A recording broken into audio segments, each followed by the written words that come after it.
तो hello students, आज की वीडियो में हम लोग बात करने वाले हैं माइटोकॉन्ड्रिया के बारे में। जैसा कि आप लोग को पता है बेटा कि हम लोग की एक सीरीज चल रही है जिसका नाम है सेल। ओके, तो सेल चैप्टर में हम लोग अभी पढ़ रहे हैं सेल के ऑर्गेनल्स। क्या पढ़ रहे हैं बेटा? सेल के ऑर्गेनल्स पढ़ रहे हैं। तो अभी एक और ऑर्गेनल पे हम लोग बात करते हैं, नाम है माइटोकॉन्ड्रिया। और ये माइटोकॉन्ड्रिया को हम लोग हमेशा power house of the cell बोलते हैं बेटा, power house of the cell.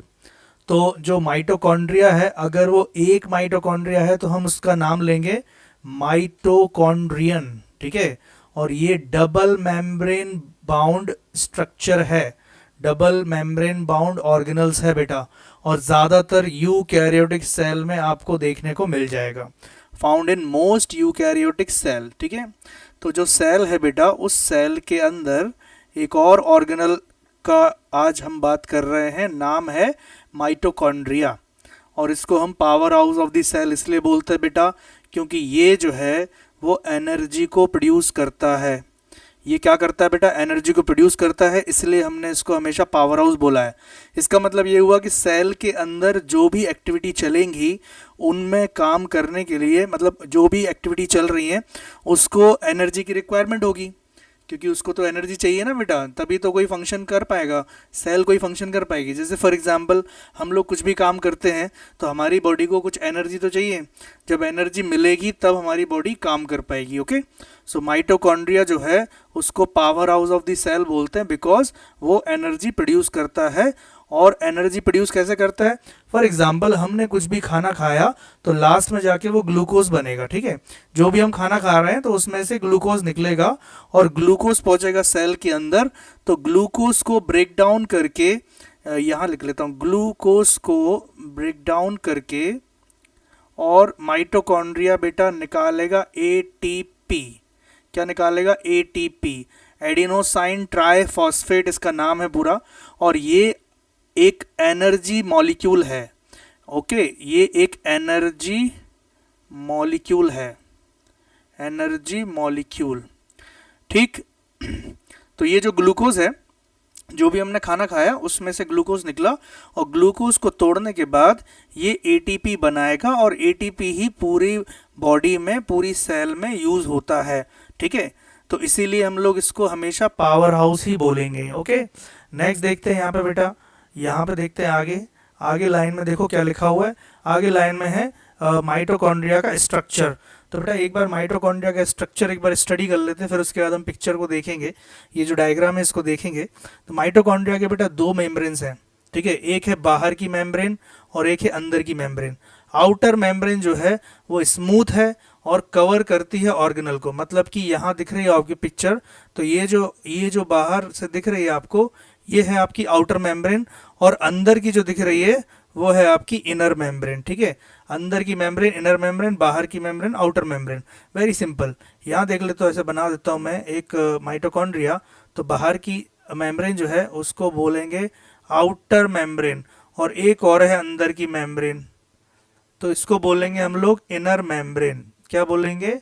Inner membrane.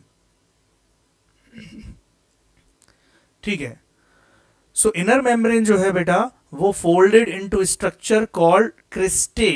तो बेटा अंदर का जो स्ट्रक्चर है, जो फोल्डेड दिख रहा है आपको, यहाँ पे देखो ऐसा दिख रहा है, ये फोल्डेड ऐसा घुमा हुआ सा दिख रहा है, इसको हम लोग क्रिस्टे नाम देते हैं। क्या नाम देते हैं? क्रिस्टे। ठीक है, और अंदर की मेम्ब्रेन में फ्लूइड भरा रहता है। अंदर की मेम्ब्रेन में बेटा क्या भरा रहेगा? फ्लूइड भरा रहेगा, जिसको हम लोग मैट्रिक्स बोलते हैं। देखो अंदर की मेम्ब्रेन दिख रही है आपको, अंदर की membrane, inside the inner membrane is a fluid filled space is called matrix. इसको क्या बोलते हैं बेटा? मैट्रिक्स बोलते हैं। देखो क्रिस्टी बोला है यहाँ पर, ये अंदर के फोल्डेड स्ट्रक्चर को, यहाँ जो दिख रहा है ये जो भरा हुआ सा, इसको नाम दिया है मैट्रिक्स का। ठीक है, आउटर मेम्ब्रेन आपने देख ली है, इनर मेम्ब्रेन आपने देख ली है। ठीक है, इसके बाद इन दोनों के बीच में एक स्पेस दिया हुआ है बेटा, देखो इंटर मेम्ब्रेन स्पेस। ये जो बाहर की है और ये अंदर की जो मेम्ब्रेन है, इसके बीच में एक स्पेस दिया हुआ है बेटा। तो ये स्पेस जो है इसको बोलते हैं इंटर मेम्ब्रेन स्पेस। ठीक है, तो यहाँ पे क्या होगा, यहाँ पे बहुत सारे एंजाइम भरे होंगे या मैट्रिक्स के अंदर बेटा ये मैट्रिक्स जो है ना, इसके अंदर बहुत सारे एंजाइम भरे होंगे, बहुत सारे एंजाइम भरे होंगे। और एंजाइम क्या करेंगे, फूड के जो मॉलिक्यूल आएंगे, मतलब कि ग्लूकोज का जो मॉलिक्यूल आएगा, उस ग्लूकोज के मॉलिक्यूल को तोड़ तोड़ के वह एंजाइम और बनाएंगे एटीपी। क्या बनाएंगे बेटा, एटीपी। ठीक है। और एक और बात बहुत बढ़िया बताऊं मैं आपको कि माइटोकॉन्ड्रिया जो है उसके पास खुद का डीएनए और खुद का राइबोसोम होता है। माइटोकॉन्ड्रिया के पास खुद का डीएनए होता है, its own DNA and ribosome.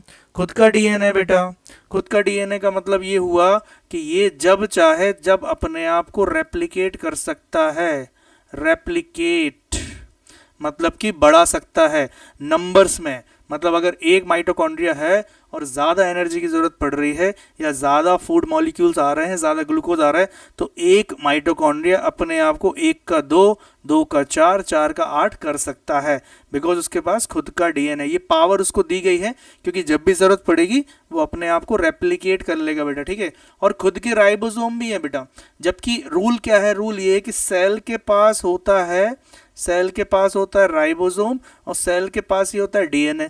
But इसके पास एक क्वालिटी है कि इसके पास खुद का डीएनए है और खुद के राइबोसोम है। जब प्रोटीन बनाने की जरूरत पड़ेगी तो राइबोसोम को यूज कर लेगा, जब खुद को रेप्लिकेट करने की जरूरत पड़ेगी, मतलब बढ़ाने की जरूरत पड़ेगी, तो ये अपने आप को नंबर्स में बढ़ा लेगा। ठीक है। तो जब भी आपको हमेशा ये याद रखना है बेटा कि जब भी आप कोई भी खाना खाते हो तो ये समझ लो कि माइटोकॉन्ड्रिया उस खाने को एनर्जी में कन्वर्ट कर देता है। माइटोकॉन्ड्रिया उस खाने को एनर्जी में कन्वर्ट कर देता है और उस एनर्जी को हम लोग चलने के लिए, दौड़ने के लिए, स्टडी करने के लिए, लेटने के लिए, बैठने के लिए, बोलने के लिए, सुनने के लिए, दिमाग चलाने के लिए, सब जगह यूज करते हैं। उस एनर्जी को हम लोग सब जगह यूज करते हैं। ओके। सो एक बार फिर से क्विक रिवीजन ले लेते हैं बेटा, जल्दी से क्विक रिवीजन ले लेते हैं। छोटे छोटे 10-10, 15-15 मिनट के मैं वीडियोस डालता हूँ। ये आपको अच्छे लगते हैं तो आप इन्हें सब्सक्राइब करें, इन्हें शेयर करें, चैनल को आगे बढ़ाएं। ठीक है। एक बार और देख लेते हैं माइटोकॉन्ड्रिया के बारे में। देखो बेटा क्या लिखा हुआ है, माइटोकॉन्ड्रिया अगर सिंगुलर है, अगर एक है तो बोलते हैं माइटोकॉन्ड्रियन, और ये डबल मेम्ब्रेन माउंट ऑर्गेनल्स है और ये यूकैरियोटिक सेल में देखने को मिलेगा। और ये शेप इसका कैसा होता है बेटा, शेप इसका होता है स्मॉल ओवल, ओवल शेप होता है। जैसे कि मैं नीचे पिक्चर में दिखा रहा था, या तो बीन शेप का होगा या ओवल शेप का होगा। ठीक है। और ये साइटोप्लाज्म में घूमते रहते हैं, साइटोप्लाज्म में रहेंगे ये। ठीक है। माइटोकॉन्ड्रिया को पावर हाउस बोलते हैं बिकॉज वो प्रोड्यूस करता है एनर्जी। जो भी एनर्जी प्रोड्यूस करेगा हम उसको पावर हाउस का नाम देंगे बेटा। ओके। ठीक है। अभी देखो क्या करते, कहाँ से एनर्जी निकलेगी बेटा, ग्लूकोज को तोड़ेंगे और एटीपी निकालेंगे। ग्लूकोज को और दूसरे न्यूट्रिएंट को, मतलब कि फैट को भी, प्रोटीन को भी, सबको तोड़ तोड़ के, और ये क्या करता है, मॉलिक्यूल, एक मॉलिक्यूल निकालता है, बनाता है, कन्वर्ट करता है, उसका नाम है एटीपी। ठीक है। स्ट्रक्चर क्या है, स्ट्रक्चर में आपने देख लिया है बेटा। स्ट्रक्चर में बाहर की मेम्ब्रेन है, अंदर की मेम्ब्रेन है। बाहर की मेम्ब्रेन जो है वो कवर करती है ऑर्गेनल को, मतलब माइटोकॉन्ड्रिया की कवरिंग है। और अंदर की जो मेम्ब्रेन है बेटा वो है folded into structures called cristae. मतलब ये जो घूमी हुई सी आपको दिख रही है, ये फोल्डेड आपको दिख रही है। एक यहाँ पे रफ डायग्राम टाइप का बनाता हूँ मैं। देखो यहाँ पे अगर मैं एक माइटोकॉन्ड्रिया बना रहा हूँ और यहाँ पे ये ऐसा ऐसा फोल्डेड सा दिख रहा है, ये फोल्डेड सा दिख रहा है, तो ये हो जाएगा क्रिस्टी। तो इन दोनों के बीच में देखो स्पेस है और इसके अंदर भरा हुआ है बेटा मैट्रिक्स। ठीक है। मैट्रिक्स में है एंजाइम, एंजाइम में कोई भी प्रोटीन, कार्बोहाइड्रेट्स या कुछ भी जाएगा तो उसको वो एनर्जी में कन्वर्ट कर देगा। माइटोकॉन्ड्रिया को जब ज़रूरत पड़ेगी, फॉर एग्जांपल एक एग्जांपल ले लेते हैं। फॉर एग्जांपल एक इंसान है ना, धीरे धीरे चल रहा है, तो धीरे धीरे चल रहा है तो उसकी सेल में माइटोकॉन्ड्रिया की इतनी ज़्यादा रिक्वायरमेंट नहीं है, जितनी ज़रूरत है उतने माइटोकॉन्ड्रिया है। लेकिन एकदम से वो दौड़ने लगा तो जल्दी जल्दी एनर्जी चाहिए। इसका मतलब जल्दी जल्दी उसका जो फूड होगा उसके बॉडी में वो जल्दी जल्दी कन्वर्ट होगा एनर्जी में, जिस वजह से उसको एनर्जी मिलेगी दौड़ने की। तो माइटोकॉन्ड्रिया क्या करेगा, माइटोकॉन्ड्रिया अपने आप को डबल करेगा बेटा।